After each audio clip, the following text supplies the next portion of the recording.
Welcome to Thought Leader Life, where we are helping to democratize thought leadership. Join us each week where we interview a new thought leader about what it takes to become and maintain thought leadership in a number of different vertical markets. To learn more, check out www.thoughtleaderlife.com. Hi, Mitchell Levy, the AHA guy at AHAthat, and welcome to episode 148 of Thought Leader Life with my co-host, Lisa McDonald. Hey, Mitchell. Lisa, good to have you here. Lisa, of course, is the host of Living Fearlessly with Lisa McDonald. And I can't tell you how excited I am to have Daskall with us. Woohoo! Yeah, exactly. A leadership executive coach, a keynote speaker, a TEDx speaker. She is amazing. Lolly, welcome to the show. Thanks for making time.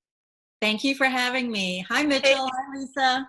Hi, Lolly. Nice to be with you again. Nice to be with you. That's right. You guys did a show together. We did radio, I'm going to say probably about a year ago now. And it could even be a year and a half ago. I have no concept of time anymore. I'm quite sure I speak for all three of us when I say that. But and when we did our interview, of course, it was audio. So this is lovely that we have that component of visual as well. Lovely to see your beautiful faces. It is nice to see people, but for those listening, whether it's on C-Suite Radio or God, how many other places? We'll just say there's a bevy of places we list the audio, but let's talk about the show. And specifically, we're spending a month together. So Lisa and I are spending a month together talking about legacy. And so I want to throw you a softball question first, Lolly. And what is in today's world with everyone having a camera and audio and website building, all this stuff, what does legacy mean today? See, it used to be, as we talked about a little bit earlier, is that, as you said, somebody goes out and buys donates money to a hospital wing, or they go out and buy a monument, or they go out and buy something and it becomes their legacy. The way I teach legacy to all my leaders is at a very different realm. For us today, and how I've been doing it for the past 3 decades actually, is that legacy is created every single day by the character of who you are, by the confidence that you show, and by the conduct that you behave yourself in. That's how you leave your mark. It's not that you take out some money and put it towards something. It's who you are that leaves the legacy. So leaving your legacy is created by the mark you make every single day. Beautiful. Absolutely. Now you slipped in 3 C's there. Do you want to? Yeah. I have a few more. I have character, conduct. I have consistency. And those are the things that are very important when you create a legacy. Mm-hmm. Bingo. Bullseye. Love it. Yeah, it was interesting because I think I mentioned on the last show and certainly in the off show hours that I was surprised, and I think Lisa was as well, just pleasantly surprised that the focus was focusing on today, to basically living your legacy.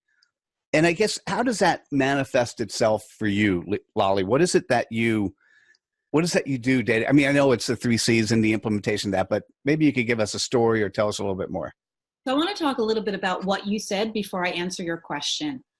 If you think about biographies, right?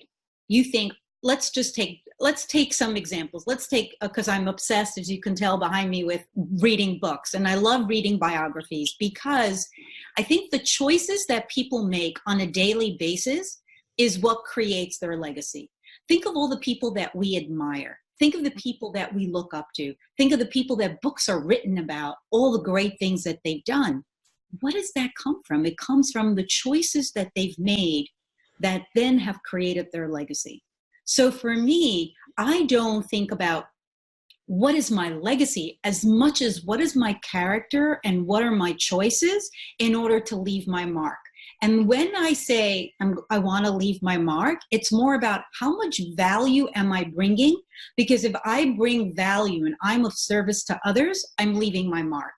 And so it's thought of in a different way than, oh, I'm leaving that legacy. It doesn't work that way. It's a daily way of being that creates where books are written about you, where people talk about you long after you're gone.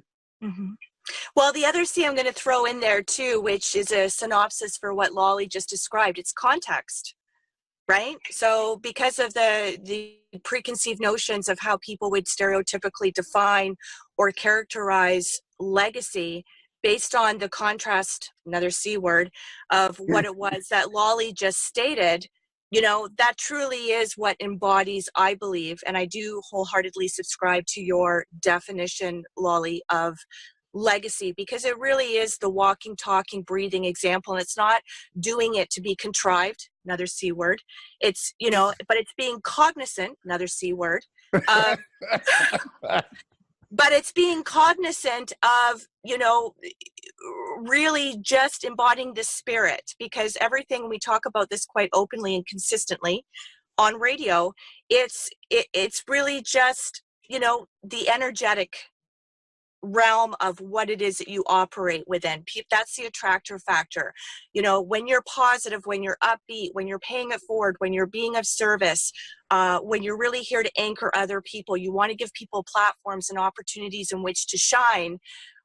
Some people don't necessarily equate that with legacy, but that is in the essence and the spirit of who you are and how you execute, navigate every single day. That to me is an extrapolated version of the undercurrent of what would best describe legacy. And when you do that day in and day out, and you're helping people, sometimes even unbeknownst to them, and the lingering impression that you leave on their mind, what you've then just done, which is really important as far as legacy is concerned, is you're giving people an opportunity or another avenue in which to go, okay, well, I never quite thought of being able to help people in that aspect. But because that was shown or demonstrated to me, I can then go pay it forward with my tribe or my circle or my platforms or my whatever. And that's the trickle down yumminess that I absolutely love. Right. The interesting what you're talking about, another C word, Lisa, is compassion. Yes. We have to have compassion towards ourselves. Most of us are very hard on ourselves, and we think, how can I add value? Most of us suffer from the imposter syndrome, thinking that we're not good enough or capable enough. And so we have to have compassion enough to say what we do in our little small acts of kindness will add up to something really wonderful in a legacy. So that's something very interesting. People always ask me, and I know we're going off topic, but I think this is very important. People always ask me, what's the purpose of my life?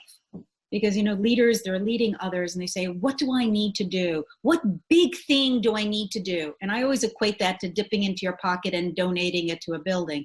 That's not what purpose of life is. Purpose of life is to bring meaning to every single day with the people that are in your lives, people that you meet, conversations that you have, connections that you make.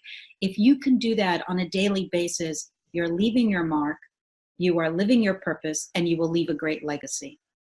Beautiful. Yeah. And what that also goes to is another C word, congruency. Do your actions match your words? And, you know, and how consistently is that so? You know, are you sending mixed messages with the spirit of who it is and what it is and for what you stand for, that you would be emitting energetically and through actionable steps every single day? You know, do you have to really dissect what it means to be kind or to be grateful? No, you just simply are. To me, it's no differently than whatever else is second nature in your daily routine, brushing your teeth, thanking somebody ahead who opens the door for you, somebody who's very gracious enough, whether they know you or not, to ask you how your day is, how are you, what's new. I mean, that's all encompassed in what it is in terms of formulating legacy. Are you simply just a kind person? If you're a kind person and you're consistently a kind person, that in itself, I mean, that's more beautiful of a legacy than a lot of people leave behind, regardless of their books and their accolades and their success. I don't care about any of that. If you're not a nice person, I don't want to read what you've written anyway. So, Lolly, you didn't actually go off topic.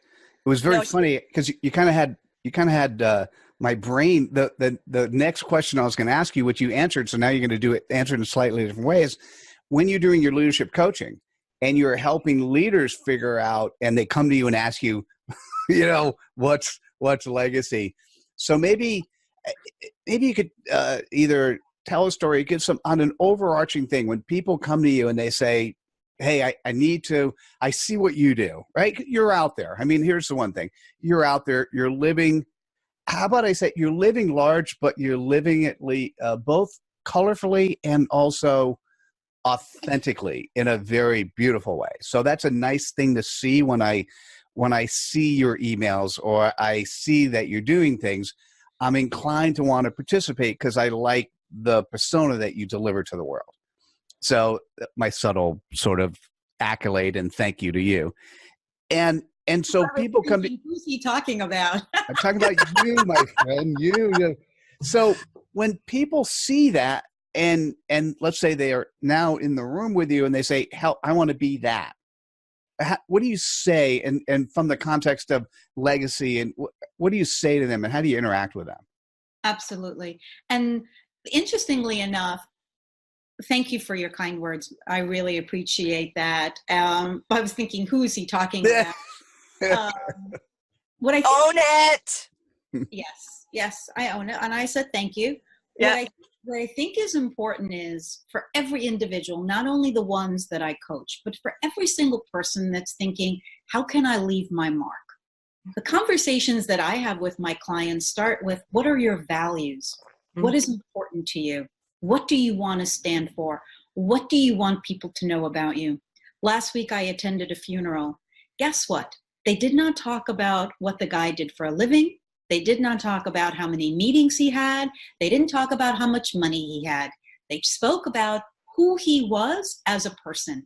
And the stories that they told came from his values. What was important to him? Family was important to him. Community was important to him. That is the legacies that we leave behind. So if you cannot define what your principles are, what your values are, and what's important to you, then you cannot define what your legacy will be. It has to start at that core conversation. Absolutely. Beautiful. I like it. So a visualization technique, this is what I'm interpreting based on what you said. If somebody says to me, how do I make my legacy?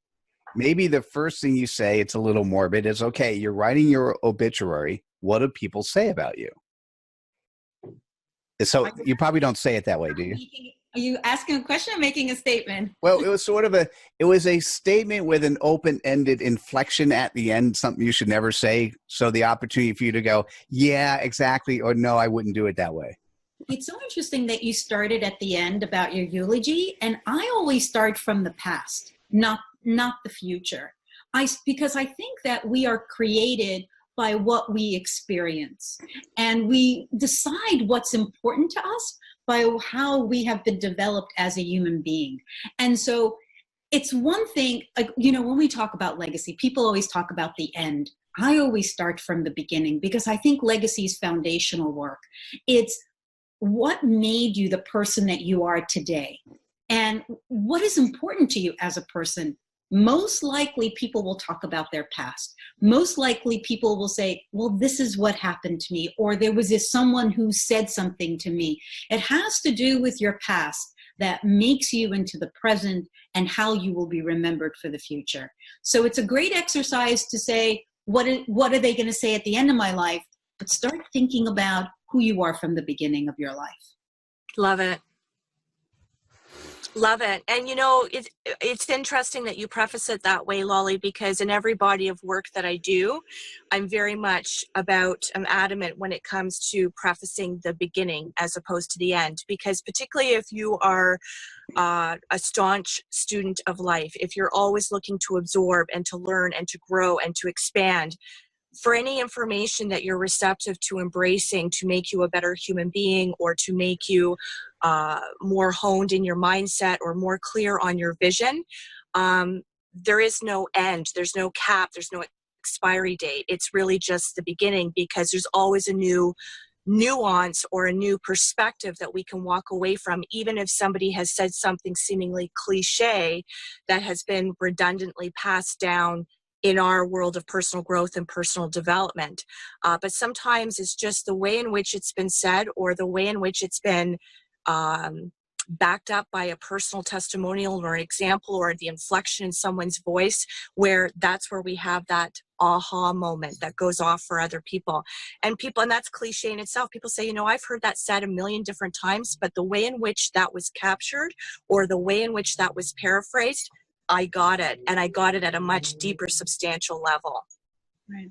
The famous story about Pulitzer, he was known and he was associated with the atomic bomb. And one day he said to himself, do I want to be remembered, being associated with the bomb? And he went and then he created the Pulitzer Prize. He wanted to be known as the person that gave people accolades instead of destroying people. So that's the same thing for ourselves, even though something has happened in the past and maybe we don't want to be remembered and it shapes us of who we are. That's why we have the present. That's the gift of today, that we can do something today to be remembered in a different way tomorrow. Absolutely. Ooh. I love that. I love that. Nobody's actually mentioned the word present today. Present being a present. But isn't it? Oh, absolutely. The greatest gift. Yeah, interesting. The present. So what are some of the things that you might recommend, Lolly? And I guess we all can cover this. What are some of the things you might recommend people think about or do, right? Is how do you do? I mean, I think you're covering it, right? Find your purpose, live your passion. Wait, there's probably another P I could add there. C's and P's. Yeah, we did the C's. Let's do the P's now. No, I'm just kidding. Paying it forward. There you go. So, Lolly, what are some of the things that people can do and think about? And I know think about where you're coming from. Think about where you are going to. What do people say about you? But really, living for today is I don't know. I'm trying to think about where to take this. Is it maybe let me throw in Maslow for a second. When you think about Maslow's hierarchy and people don't have enough money to pay the bills, that living for today is different than if people are comfortable or people have more than enough money than what to do with. Maybe you can cover it from that perspective. I respectfully disagree, because I really believe, and this is something about myself, this is a principle for myself, this is my belief system. Sometimes people think, if I don't have money, then I can't be a certain way. When I talk about legacy, and I'm sorry it's going to be about the 3 C's, but when I talk about legacy, it's important to realize it's not about what you have in your pocket. It's about what you have in your heart. Mm-hmm. It is about your character that will leave an impression. It's about the choices that will leave a mark. It's about the way you conduct yourself that will make an impact. It's the consistency of which you do things that people will remember you. And it is the confidence of the way you show up that will make a difference. And I think this is what I'm talking about when it talks about legacy. So if people say, I don't have money to make a difference, poppycock, I don't think that's what this is about. I think it is about who we are. My company's called Lead From Within. So for me, so when we talk about all these outside things, I don't live my life that way. Mm-hmm. I grew up extremely poor, but guess what? I still was compassionate. I still was of service. It wasn't about that I gave something that people can hold. I gave them something that they can remember. Saying something, smiling at someone, helping someone across the street. I remember doing that as a child, saying, wow, I can do little acts of kindness. It doesn't take money. It doesn't take a big bank account. And so I come from a different place. I'm with Lolly on that, because for me, simplification, when we break it down to less is more. People don't remember the money so much, or the what's associated with somebody. It's because that's not relatable to a lot of people. What can people identify with? What resonates with people on a deeper, more humane level? It's the kindness. It's, as Lolly said, it's the heart, it's the soul, it's the spirit. It's all those things that redefine and reestablish what it is to be a contributing fellow human being. And oftentimes the stories that stick out and resonate with people the most, it's the people who say, you know what, when I didn't have so-called pot to piss in, or whatever the case may be. I gave from my heart. And, and that's what really, I think, recalibrates people's thinking in terms of, you know what, it really isn't about the money. Because when I think of how somebody made me feel today, it was based on mannerisms, it was based on gesture, it was based on facial expression, it was based on the exchange of a kind word, it was a genuine inquiry, it was a nice sentiment expressed in terms of, I wish you all my best, or love to you and the family, or you know what, you're going to knock that one out of the park. It's the encouragement, it's the that's the yummy stuff that I think that resonates most with people when people think about somebody. So when I think about Lolly, I'm not thinking about her books, I'm not thinking about her 1.2 million Twitter followers. That says a lot about the impact that she has, but the impact that she has derives from the values and the core belief of how she believes it's important to navigate her life, and the type of human being she is cognizant of, making that choice every single day of who she wants to show up and be in the lives of others. That's the lingering impression. That's the legacy. I want to share a story, a true story. When I launched my book over 2 years ago, Lisa reached out to me and sent me an email that said, "What do you need? I want to help you." I didn't know Lisa at all. The kindness in her words really touched me. If anybody's ever written a book, it's the hardest thing that you do. It's like giving birth to a big monster that's bigger than you.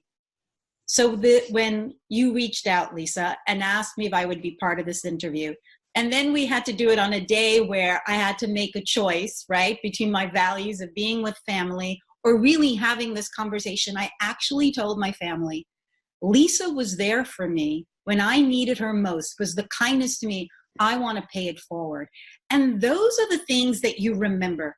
Legacies are created by those moments. So Lisa, I never got to thank you. I'm thanking you now because your words left a mark on me. Mitchell, I love you too, but it was Lisa that got me here on a Saturday.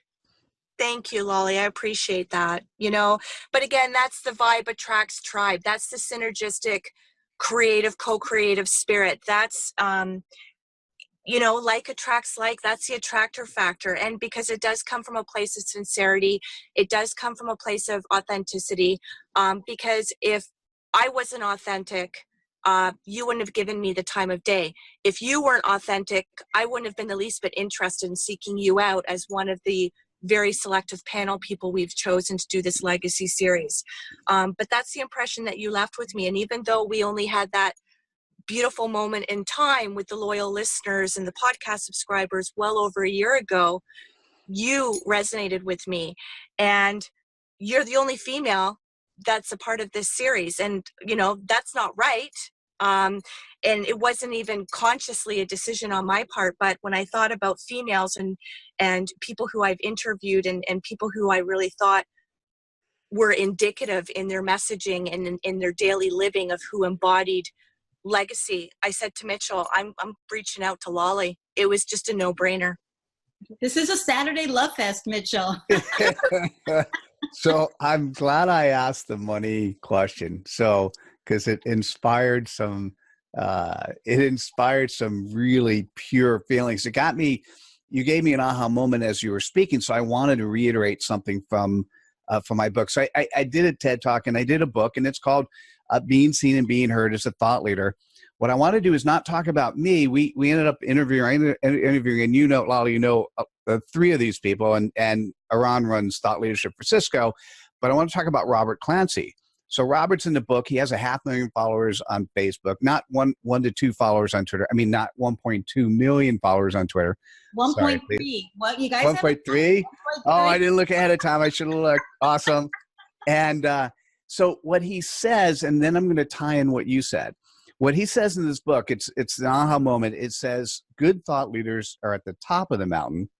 Great thought leaders are at the bottom of the mountain helping others climb up.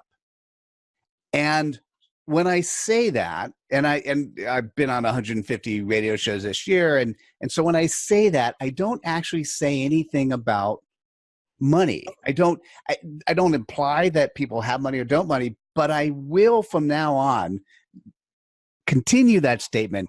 Well, when I was talking with Lolly Daskall, and then whenever the aha message comes from this, we were talking about the fact that, by the way, that person at the bottom of the mountain, it doesn't matter their financial status. It doesn't matter who they are. Anyone who wants to help others climb the mountain can. You look at Gandhi, you look at, I mean, a whole series of people who just were them, right? Mm-hmm. That's what you got me thinking about. I really appreciate that, because it's a dimension that, how about we say this?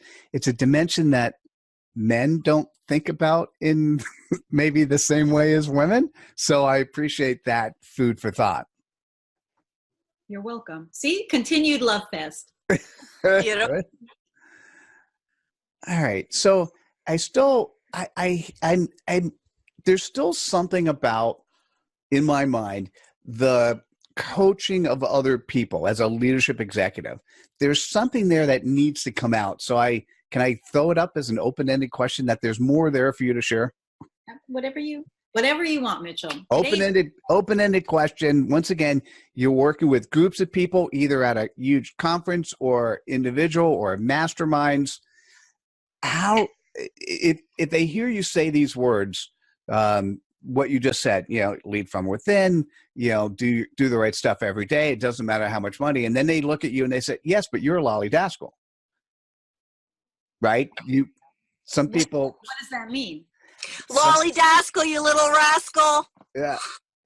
So sometimes when what I see that happens when you're coaching from a position where people think you already have it, whatever have it means, okay. They're thinking, I can't get to where you are, right? They're feeling like something happened in life that puts you where you are. And by the way, all three of us started with very poor underpinnings, right? In terms of, my mom was a single mom, 3 kids, school teacher salary. So we all did that, but still people look at you and say, I can't reach your status, right? I mean, that's one of the things. It's one of those hidden, not everyone does that, but maybe that's the type of leadership coach when they look at and they get coaching from somebody who's high up the mountain, and before they even start, they say, I'm never going to get there. Maybe that's an interesting place to go. So let's talk about the assumptions that Mitchell is making. Because number one is, if you think about it this way, as a coach at the level that I am at, I am a person that is usually the shadow of I coach mostly men. I do coach, thank God, 3 women, which is real because I coach the C-suite, right? And so the men mostly that I coach, and now some women, is that I'm the shadow. I'm the person that is not in the forefront, that is not of living of great grandeur. No, I'm the person that stands on the side, that does enormous amount of listening, enormous amount of looking and being aware. But it's not about being elevated in a title or position. I don't have that. I stand amongst others. I stand with them, beside them. As I always tell all my clients, I am your partner. We are partners. And I think that 2 things. If we look ourselves as individuals that are constantly collaborating with each other and that we're always a work in progress, we've never arrived. We've never on the mountaintop looking down. Why? Because life will end up throwing us something that throws us off that mountain. And so we are if we can see ourselves amongst each other, not someone that is elevated, but that you and I are on the same level, and you have struggles and I have struggles. And if we can just open up our hearts, and if I can ask as a good coach, a good open-ended question that gets you thinking and you have an aha moment, I've had a great day. And so this elevated idea is not something I don't even think about it. It's not something I even think about or act that way. We are here, we're having a great conversation, and that's what it's like when I coach also. Lovely.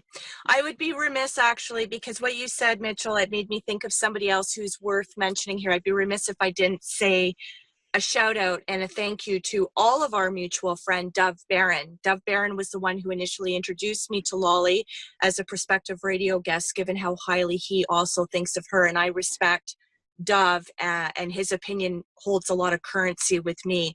both personally and professionally.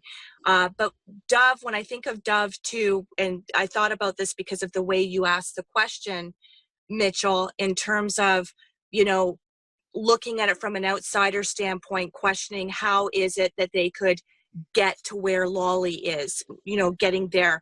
Dove is the first person, not the only person, but he's so succinct in his messaging that this really hit home with me and tweaked for me when you mentioned this, Mitchell. There is no there.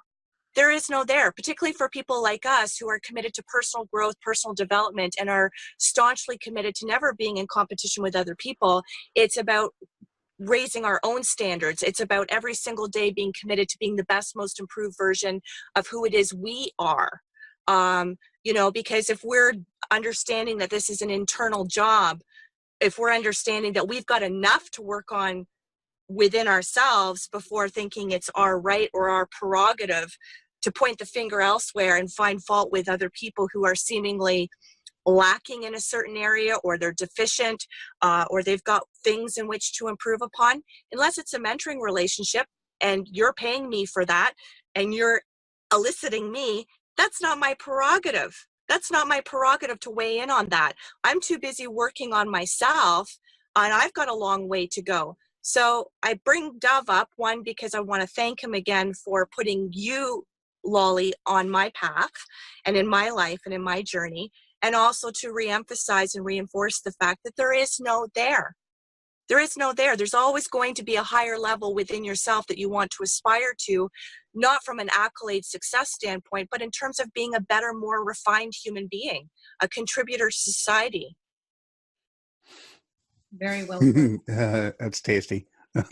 So yummy. One of my favorite words. I use tasty. You use yummy. That's your third yummy. Good job. Yummy. So a half hour goes by awfully fast.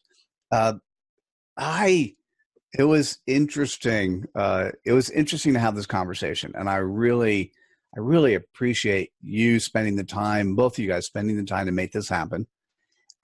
Lolly, if you reflect on what was said, any of us, and what you heard, is there a question that we should have asked that we didn't, or is there a set of thoughts you'd like to impart for those that are listening, or either listening or watching, or both?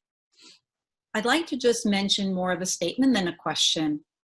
In all the years that I've been coaching and the places that I have spoken at and lunches, and I work with domestic violence shelters and all, I work with lots and lots of different individuals. And the question that keeps coming up that people always say to me is, is greatness for me? Is legacy for me? Can I really leave my mark? And I always want people to understand is that greatness, success, legacy, purpose is a choice that we all have, and it's available for all of us. We just have to choose it. It's not about what he's doing and what she's doing. It's within us that we are capable of doing more than we think we can. And there is, people always say, greatness is not for me. I go, yes, greatness is for you. You just have to choose it. Mm-hmm. Love it. Simple, beautiful. If people want to reach out to you, how would they do that? So as you keep mentioning Twitter, I'm on Twitter. You can tweet me. I'm on lollydaskall.com. And if you want to learn how to find your greatness, pick up The Leadership Gap. It's became a national best-selling book all around the world. And email me, find me on my website. And I did 375 podcasts. So you can find me on lots of podcasts talking about life, greatness, and success and leadership. Living Fearlessly was the best, though, interview. Absolutely, Lisa. But of course. Absolutely. And this conversation is the second best.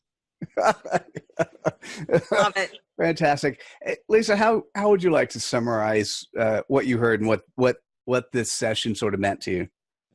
Well, I just want to summarize it. To summarize would mean I would have to paraphrase everything back in which Lolly so eloquently and very succinctly articulated. This is a woman who resonates with me inside and out 100% on any given day, behind the scenes, in the public media, on the whatever platform. I think Lolly, what the attractor factor for me with Lolly, outside of everything she stands for, is she's just the real deal. You know, I really gravitate towards people who are the real deal. You can't fake that stuff, particularly when you have a certain staunch level of self-awareness within yourself, and you know to what degree you're willing to own your own BS, and you're willing to improve upon your own stuff and hold yourself accountable. People who hold themselves accountable and people who really focus and accentuate their time and attention and energies on the things that are really substantial, the things that are really, in my mind, intangible. Like, it's the intangible stuff that really's got the most legs, the most teeth, that really carries the most currency with me. And so Lolly, I have nothing but immense respect. I will plug Lolly wherever, to whomever.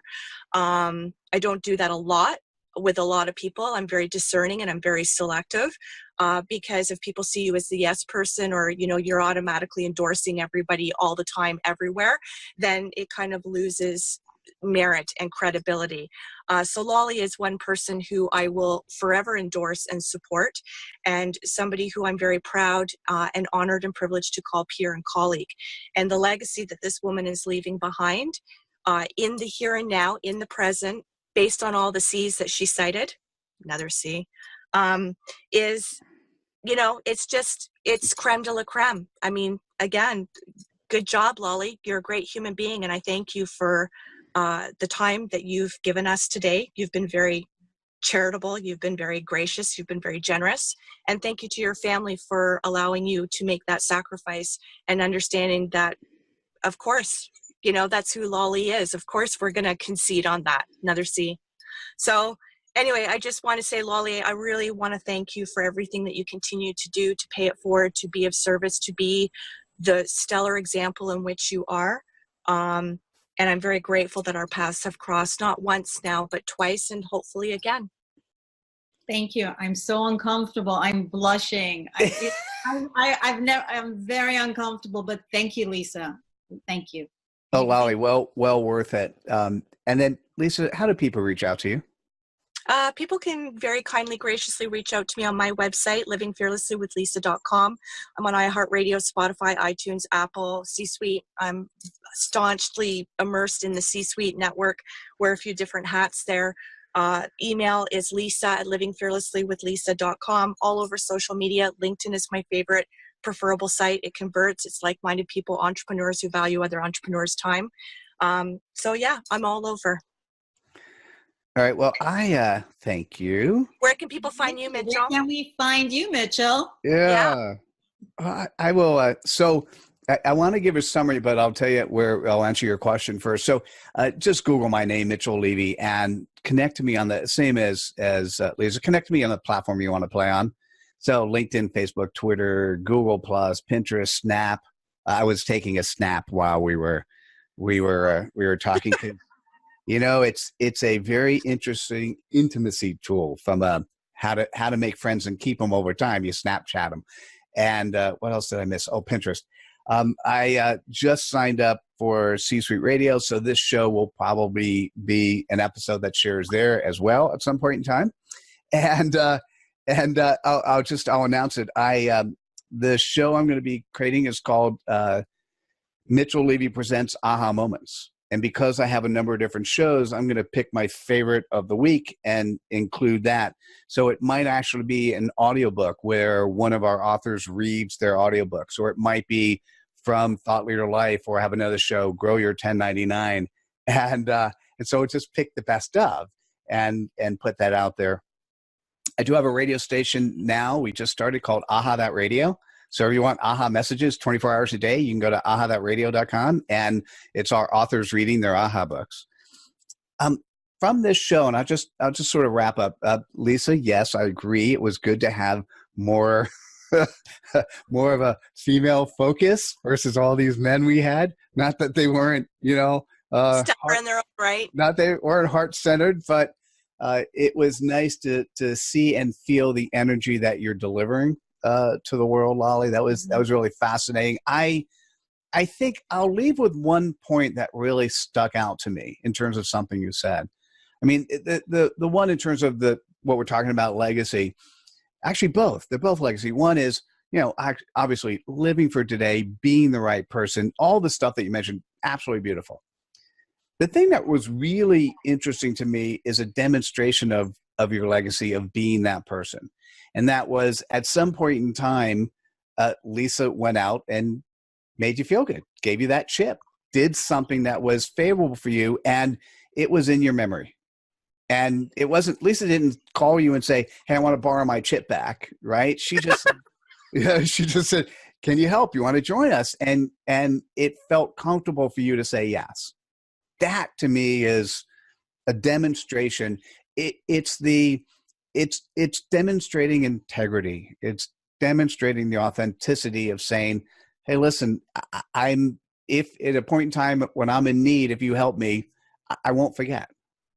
And that's just, to know that from any human being to another is absolutely beautiful. Lovely. So, if you need me, call me. Well, and I extend that to both of you, open-ended, whenever something arises, or you see a fit, or you see a way in which that I can be of particular service to you, I would hope, based on the synergies, based on the collaboration and where we are in the space, I will always have time and room and energy for all of you, for both of you. And just to go back very quickly to what you were saying in your little plug, because we all had an opportunity to self-plug there, shameless plug, but I'm quite happy to be the flavor of your week in all your work there. Oh, I have no problems being the flavor of the week. How yummy. Yummy, yummy. Anyhow, Lolly, thank you so much. Lisa, thank you. Thank you, Lolly. And everyone for joining us. Thanks for joining us for this episode of Thought Leader Life. Look forward to seeing you at the next episode. Take care, everybody. Bye now. Take care, friends. Love and gratitude.